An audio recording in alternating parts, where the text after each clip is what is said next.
33 соли соҳибистиқлолӣ, замони пешрафт ва комёбиҳо. Дар ин давра Хуҷанд ба яке аз шаҳрҳои пешрафтаи Тоҷикистон табдил ёфт. пешрафти назаррас хоса бунёди иншооти дораи таъиноти гуногун аз қабили биноҳои баландошунаи истиқоматӣ, корхонаҳои хурду бузурги саноатӣ, мактабу кӯдакистонҳо, толору майдончаҳои варзишӣ, марказҳои муосири хизматрасонӣ, таҷдиду барқарорсозии роҳҳои маҳаллӣ, мавзеъҳои тарихӣ ва боғҳои фарҳангӣ фароғатии дигаргунии куллиро дар ҳаёти сокинон ба амал овард. ин раванд пеш аз ҳама дар беҳдошти сатҳи зиндагии мардум нақши бориз гузошт. дар ин шаҳри бостонӣ ҳамасола иншооти зиёди дорои таъиноти гуногун мавриди баҳрабардорӣ қарор дода мешавад. имрӯзҳо азму талоши мардуми шаҳр баҳри истиқболи сазовори ҷашни 35-солагии истиқлоли давлатии ҷумҳурии Тоҷикистон равона гардида, дар самти иҷрои нақшаи тасдиқшуда, ки фарогири бунёд, таъмир ва навсозии 950 иншоот аст, тадбирҳои зарурӣ амалӣ карда мешаванд. нақшаи мукаммали созандагӣ асосан аз тарҳҳои бузургу замонавӣ ба монанди бунёди биноҳои баландошиёнаи истиқоматӣ, корхонаҳои хурду миёнаи истеҳсолӣ, мактабу кӯдакистонҳо, майдону толорҳои варзишӣ, дармонгоҳҳои муосир, марказҳои хизматрасонӣ ва савдо, инчунин таҷдиду барқарорсозии мавзеъҳои таърихӣ, таъмиру навсозии роҳҳои мошингард ва боғҳои фарҳангию фароғатӣ иборат мебошад. дар давоми солҳои 2022, 2023 ва 9 моҳи сипаришудаи соли равон, дар натиҷаи тадбирандешиҳои саривақтӣ баъди бунёд, таъмир ва навсозӣ наздики 600 иншооти таъиноти гуногун мавриди баҳрабардорӣ қарор дода шуд. сокинони шаҳри Хуҷанд вобаста ба иқдомҳои наҷиби пешвои муъассисаи миллат президенти ҷумҳурии Тоҷикистон муҳтарам Эмомалӣ Раҳмон баҳри анамин иҷроиши нақши чорбиниҳои ҷашнӣ бахшида ба 35-солаги истиқлоли ҷумҳурии Тоҷикистон ҷаҳду талошҳои худро дучанд намуданд ва давоми 3 соли охир дар ин самт корҳо бисёр ҳам вусъат дода шуда, аллакай зиёда аз 60% иҷроиши нақшае ки дар маҷмӯъ сохтмону бунёд ва аздамсозии 600 иншоотҳои таъинотшон гуногунро дар бар мегирад, сохта ба истифода дода шуданд. аз он ҷумла бояд қайд намоям ки дар соҳаи саноат зиёда аз 150 адад иншоот, дар соҳаи тандурустӣ 60 адад иншоот, дар соҳаи варзиш 55 адад иншоот, дар соҳаи савдо ва хизматрасонӣ зиёда аз 180 адад иншоот сохта ба истифода дода шуданд, ки барои таъмини ҷойҳои нави корӣ, барои мусоидат намудан ба рушди иҷтимоӣ иқтисодии шаҳрамон бисёр ҳам замини мусоид фароҳам оварда шуд. танҳо дар 3-4 соли охир агар мо ба симои шаҳри Хуҷанд назар афканем, симои шаҳри Хуҷанд имрӯз куллан дигаргун шуда ба як шаҳри сайёҳӣ, ба як шаҳри зебову дилрабо мубаддал гаштааст, ки ҳамаи ин бо дастгирии албатта пешвои муъассисаи миллат, бо дастгирии ҳукумати ҷумҳурии Тоҷикистон ва ҷаҳду талошҳои мардуми сарбаланди Хуҷандшаҳр мебошад. имрӯзҳо дар шаҳри Хуҷанд корҳои сохтмонӣ дар зиёда аз 100 иншоот бо маром идома дорад, ки аксари онро биноҳои баландошиёнаи истиқоматӣ ташкил медиҳад. дар шаҳри Хуҷанд дар асоси нақшаи генералӣ аз ҷониби ҷамъияти дорои масъулияти маҳдуди сохт шаҳрофар нақшаҳои муфассали маҳаллаҳои 1, 2, 26, 27, 28, 29, 30 ва аз тарафи ҷамъияти саҳомии кушодаи шаҳрофар нақшаҳои муфассали хиёбони Исмоили Сомонӣ, кӯчаҳои Сирдарё, Рифат Ҳоҷиев, Гагарин, ҳамзамон аз ҷониби мутахассисони соҳа нақшаҳои муфассали маҳаллаҳои 4, 5 ва 14, 15 таҳия шуда, дар ин маҳаллаҳо сохтмони бино ва иншоот ба таври маҷмӯавӣ амалӣ мешавад. барои пешвозгирии 35-солагии истиқлолияти давлати ҷумҳурии Тоҷикистон тасмим гирифтем, ки дар шаҳри Хуҷанд хиёбони Раҳмоннабиев ин маҷмӯи истиқоматӣ бо номи Сирдариё Сити сохта ба истифодаи мардум супорем. дар ин ҷо зиёда аз 100 нафар бо ҷои кори таъмин шуда фаъолияти корӣ бурда истоданд. маҷмӯи истиқоматӣ аз 7 бино иборат аст ва 4 бинои он то ҷашнгирии 35-солагии истиқлолияти давлати ҷумҳурии Тоҷикистон супорида мешавад. дар маркази вилояти Суғд шаҳри Хуҷанд бо қомат афрохтани иншооти таъиноти гуногун шароити кору хизматрасонӣ ва сатҳу сифати зиндагии мардум беҳтару хубтар гардида ташрифи сайёҳони хориҷӣ низ афзоиш ёфтааст. азму иродаи сокинон хусусан соҳибкорони шаҳри Хуҷанд дар роҳи татбиқи ҳадафҳои созандаи ҳукумати мамлакат қавӣ аст ва то ҷашни 35-солагии истиқлоли давлатии ҷумҳурии Тоҷикистон кулли иншооти ба нақша гирифташуда бо сатҳу сифати баланд сохта ба истифода дода мешавад. дар кӯчаи Сирдарёи шаҳри Хуҷанд ширкати мо тасмим гирифтааст, ки як маҷмӯи биноҳои истиқоматӣ бо номи Суғдиён Плаза сохта ба истифода диҳад. айни замон дар сохтмон зиёда аз 60% корҳо ба итмом расида шудааст. Корҳои бетонрезӣ ва хишчинӣ рафта истодааст. Ба кор зиёда аз 200 нафар ҷалб карда шудааст. Маҷмӯи мазкур аз 15, 16 ва 17 ошёна биноҳо иборат мебошад. Мо тасмим гирифтем ки маҷмӯи мазкурро то ҷашни 35-солагии истиқлолияти Ҷумҳурии Тоҷикистон сохта ба истифода диҳем. дар шаҳри Хуҷанд соли 2022 сохтмони бинои иловагии маркази саратоншиносии вилояти Соғд оғоз гардид.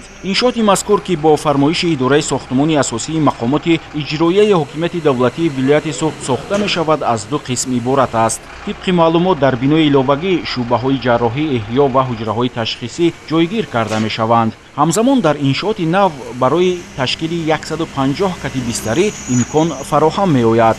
ҳоло бештар аз 20 нафар ба корҳои арматурбандию бетонрезӣ машғуланд. бахшида ба 35-солагии истиқлолият ози мо дар блоки Б корҳои хишчинӣ ва корҳои бетониро ба итмом расонидем.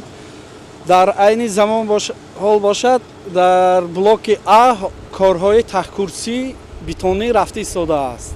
фармоишгар идораи сохтмони асосӣ мебошад, пудратчӣ ҷДММ Еврострой мебошад.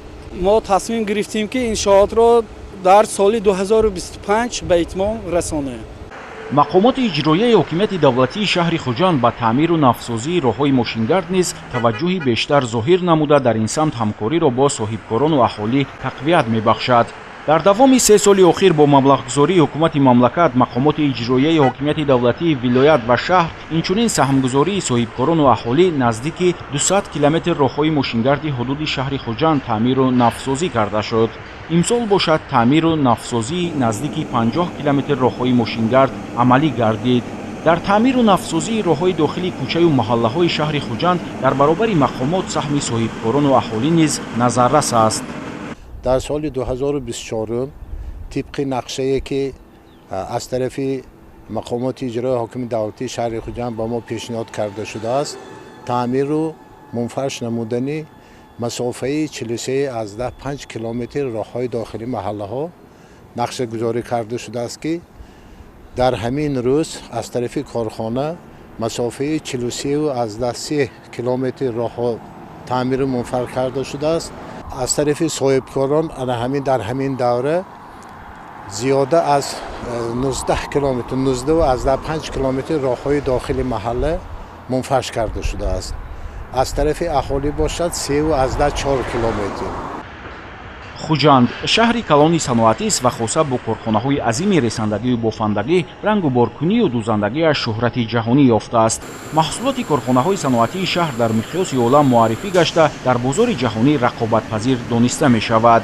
бо мақсади татбиқи ҳамаҷонибаи ҳадафи чоруми миллӣ, саноатикунонии босуръати мамлакат ва солҳои рушди саноат дар шаҳри Хуҷанд коргоҳу корхонаҳои нави истеҳсолӣ сохта ба истифода дода мешаванд. нақшаҳо муайян ва мавриди амал қарор доранд. ҷиҳати дар амал татбиқ намудани ҳадафи мазкур дар шаҳри Хуҷанд пеш аз ҳама иқтидорҳои истеҳсолӣ, аз ҷумла дастрасӣ ба ашёи хом ба инобат гирифта шуда, дар самти таъсиси коргоҳу корхонаҳои нави саноатӣ ҳамкорӣ бо бахши хусусӣ тақвият меёбад. бо мақсади таъмини рушди соҳаи саноат аз ҷониби ҳукумати мамлакат соҳибкорони маҳаллӣ дастгирӣ меёбанд ва мақомоти иҷроияи ҳокимияти давлатии вилояти Соғд ва шаҳри Хуҷанд дар самти таъсиси коргоҳу корхонаҳо барои онҳо шароити заруриро фароҳам меоранд. пешниҳоди имтиёзу сабукиҳо сармоягузорону соҳибкорони шаҳри Хуҷандро дар самти бунёди коргоҳу корхонаҳои саноатӣ ҳавасманд намудааст. ҳамин аст ки дар давоми 9 моҳи сипаришудаи соли равон аз ҷониби соҳибкорони маҳаллӣ дар шаҳр 37 коргоҳу корхонаи нави саноатӣ мавриди баҳрабардорӣ қарор дода шуд, ки дар натиҷа ҳаҷми истеҳсоли маҳсулот зиёд гардида, наздики 900 нафар сокинони маҳаллӣ соҳиби кори доимӣ шуданд. шумораи коргоҳу корхонаҳои истеҳсолӣ аз 174 адади соли 2021 ба 297 адад расида, миқдори он нисбатан 1.5 маротиба зиёд шудааст. агар соли 2021 ҳаҷми истеҳсоли маҳсулоти саноатӣ 1.5 миллиард сомониро ташкил медод, дар соли равон ин нишондиҳанда ба зиёда аз 2 миллиард сомонӣ расонида мешавад. имрӯзҳо коргоҳу корхонаҳои саноатии шаҳри Хуҷанд бештар аз 200 намуди молу маҳсулотро истеҳсол мекунанд, ки дар баробари таъмини бозори дохилӣ ҳамзамон ҳаҷми муайяни он ба давлатҳои минтақа ва ҷаҳон содирот карда мешавад. яке аз ҳадафҳои чоруми ҳукумати мамлакат ин саноаткунонӣ бо сурати кишвар ва солҳои 2022-2026 солҳои рушди саноат дар ҷумҳурии тоҷикистон эълон гардидааст. ин иқдом аз ҷониби соҳибкорон аз ҷониби шаҳрвандони шаҳри хуҷанд бисёр ҳам нақс пазируфта шуд. дар 3 соли охир дар дораи аними таҷлили нақши чорбиниҳои 35-солагии истиқлоли давлати ҷумҳурии тоҷикистон зиёда аз 150 адад корхонаҳои хурду бузурги саноатӣ мавриди истифода қарор дода шуданд. корхонаҳои саноатие ки дар шаҳри хуҷанд имрӯз фаъолият мебаранд, ин маҳсулотҳои онҳо маҳсулотҳои воридот ивазкунанда аст ва аксарияти онҳо маҳсулотҳои худро ба хориҷи кишвар низ содирот намуда истоданд, ки ин ба пешрафту анами рушди иқтисодиёти мамлакат заминаи мусоид хоҳад гузошт. бояд қайд намоям, ки ҳар як сафарҳои пешвои муаззами миллат ба шаҳри хуҷанд боз ҳам шукӯҳу шаҳомат ва нусрати хоса дорад ва дар дораи таҷлили аними ҷашнҳо аз он ҷумла дар дораи таҷлили рӯзи президенти ҷумҳурии тоҷикистон ва 32-мин солгарди иҷлосии 16-уми шӯрои олии ҷумҳурии тоҷикистон дар шаҳри хуҷанд бо қадами мубораки пешвои муаззами миллат боз даҳҳо адад иншоотии соҳаи гуногуни соҳаи хоҷагии халқ мавриди истифода қарор дода шуданд ва имрӯз шаҳрвандони шаҳри хуҷанд аз ин ғамхориҳои пешвои муаззами миллат миннатдории самимии худро баён месозанд. дар марҳилаи сифатан нави рушди давлати соҳибистиқлоли тоҷикистон бунёди муассисаҳои муосири таълимӣ ки аз ҷумлаи омилҳои муҳимтарини мутобиқсозии инфраструктураи соҳаи маориф ба талаботи ҷаҳони имрӯза маҳсуб шуда, барои бедор кардани завқи наврасону ҷавонон ба омӯзиши илму дониш нақши асосӣ доранд, то рафт вусъат пайдо мекунад. ҷиҳати амалӣ намудани ин ҳадаф дар давоми 3 соли охир дар шаҳри хуҷанд аз ҳисоби ҳамаи сарчашмаҳои маблағгузорӣ 10 муассисаи нави таълимӣ сохта ба истифода дода шуд. имрӯзҳо дар 52 муассисаи таълимии шаҳр 47411 хонанда ба таҳсил фаро гирифта шуданд, ки ба таълиму тарбияи онҳо асосан 2644 нафар омӯзгор машғул мебошанд. дар шаҳри хуҷанд барои беҳтар намудани шароити таълиму тарбия бо дастгирии ҳукумати мамлакат марҳила ба марҳила дар муассисаҳои таҳсилоти умумӣ кабинетҳои фаннӣ ва озмоишгоҳҳои замонавӣ таъсис дода мешаванд, ки дорои воситаҳои техникӣ ва асбобҳои аёнии муосир мебошанд. ба таъкиди омӯзгорон муҷаҳҳазсозии кабинетҳои фаннӣ, озмоишгоҳҳои муассисаҳои таҳсилоти умумӣ бо таҷҳизоти нави техникӣ, асбобҳои барқӣ, реактивҳо ва дигар лавозимоти лабораторӣ пеш аз ҳама дар баланд бардоштани сифати омӯзиши фанҳои табиӣ риёзӣ замина гузошт. дар маҷмӯъ дар 52 муассисаи таълимии шаҳри хуҷанд наздики 400 кабинети фаннӣ ва озмоишгоҳҳои таълимӣ таъсис дода шудааст. дар муассисаҳои таълимии шаҳри хуҷанд ҳамаи шароитҳо муҳайё мебошад. инчунин дар соли ҷорӣ тибқи нақша 40 адад кабинетҳои фаннӣ бояд муҷаҳҳаз гардонида шавад, ки то ин дам 36 адад кабинетҳои фаннӣ муҷаҳҳаз гардонида шуданд, ки 80% нақшаро ташкил медиҳад. муассисаи таҳсилоти миёнии умуми рақами 3 шаҳри хуҷанд соли 2022 ба истифода дода шуд. муассиса дорои кабинетҳои фаннӣ, технологии иттилоотӣ, технологии духтарҳо, технологии писарҳо, омодагии дифои ҳарбӣ таҷҳизонда шудааст. инчунин кабинетҳои таълимӣ дорои лабораторияҳо мебошад, ки бо ҳамаи ашёҳое ки барои лабораторияҳо лозим мебошад шароит мусоид фароҳам оварда шудааст, ки ин барои пешрафти таълиму тарбияи хонандагон хеле аҳамияти калон дорад. инчунин тахтаҳои электронӣ дар қариб ки дар ҳамаи синфхонаҳо насб карда шудааст, ки ин ҳам бошад барои пешрафти таълиму тарбияи насли наврас хеле мусоид мебошад, шароити мусоид оварда шудааст. дар шаҳри хуҷанд фаъолияти муассисаҳои таҳсилоти томактабӣ низ назаррас арзёбӣ мешавад. айни замон дар шаҳр 47 муассисаи таҳсилоти томактабӣ фаъолият дорад. истифодаи таҷрибаи пешқадам, фароҳам овардани шароити хуби тарбия имкон дод, ки фарогирии кӯдакон ба муассисаҳои таҳсилоти томактабӣ зиёд гардад. дар асоси барномаву нақшаҳои таълимии вазорати маориф ва илми ҷумҳурии тоҷикистон ҳамасола мураббияҳо курсҳои махсуси бозомӯзиро хатм мекунанд. дар муассисаҳои таҳсилоти томактабии шаҳр зиёда аз 10 000 нафар кӯдакон ба таълиму тарбия фаро гирифта шудаанд. омӯзиш дар кӯдакистонҳо бо забонҳои тоҷикӣ, русӣ ва англисӣ ба роҳ монда шуда, барои таълиму тарбияи кӯдакон мураббияҳои соҳибтаҷриба ба кор ҷалб гардиданд. ба таъкиди масъулони соҳаи маориф, то ҷашни 35-солагии истиқлоли давлатии ҷумҳурии тоҷикистон дар шаҳри хуҷанд барои рушди қобилияти зеҳнии кӯдакон шароити боз ҳам мусоид фароҳам оварда мешавад. хусусан бо инобат гирифтани шумораи аҳолӣ дар шаҳр бунёди муассисаҳои нави таҳсилоти томактабӣ ба нақша гирифта шудааст. дар шаҳри хуҷанд 47 муассисаҳои томактабӣ амал мекунад ки бештари онҳо дар даврони истиқлолият сохта ба истифода дода шуданд. дар ин муассисаҳои томактабӣ мураббиён кӯшиш менамоянд ки наврасонро дуруст таълиму тарбия дода тибқи барномаҳое ки аз тарафи вазорати маориф ва илми ҷумҳурии тоҷикистон пешниҳод гардидааст, дар асоси ин барномаҳои давлатӣ таълиму тарбияро ба роҳ монанд. алҳол дар шаҳри хуҷанд фарогирии кӯдакон дар муассисаҳои таҳсилоти томактабӣ 64%-ро ташкил медиҳад. дар оянда бо бунёди кӯдакистонҳои нав ин нишондиҳанда бештар хоҳад гашт.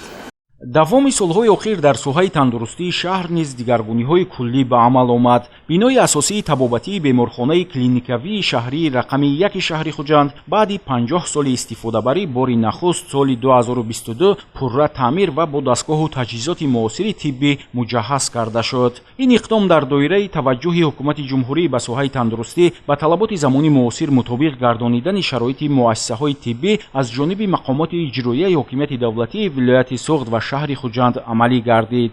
бинои асосии беморхонаи клиникавии рақами 1 шаҳри хуҷанд аз 4 ошёна иборат буда масоҳати беш аз 5600 метри мураббаъро дар бар мегирад. дар бино 72 ҳуҷраи бистаринамоии беморон мавҷуд мебошад. бо навсозӣ ва муҷаҳҳазгардонии бинои асосии беморхонаи клиникавии шаҳрии рақами 1 шароити мусоид ва мутобиқ ба стандартҳои ташхису табобат фароҳам оварда шудааст. беморхона дар маркази шаҳр ҷойгир бошад ҳам хизматрасонӣ на танҳо ба шаҳрвандони худи шаҳри хуҷанд, балки ба шаҳрвандони тамоми вилоят расонида мешавад, зеро ки дар беморхонаи мо мутахассисони соҳаи ҷарроҳии кӯдакона, соҳаи ҷарроҳии асаб ва албатта шӯъбаи ҳемодиализ ки ба тамоми аҳолии вилоятамон хизматрасонӣ менамоянд, шароит барои расонидани ёрии амалӣ, шароит барои гузаронидани ташхисот, шароит барои гузаронидани муолиҷаи шаҳрвандон бисёр беҳтар шуд. дар маҷмӯъ дар шаҳри хуҷанд дигаргуниҳои куллӣ дар ҳамаи бахшу соҳаҳо ба назар расида, сокинон бо пуштибонӣ аз сиёсати ҳукумати мамлакат дар роҳи расидан ба зиндагии аз ин ҳам беҳтару хубтар кӯшишу талоши бештар доранд.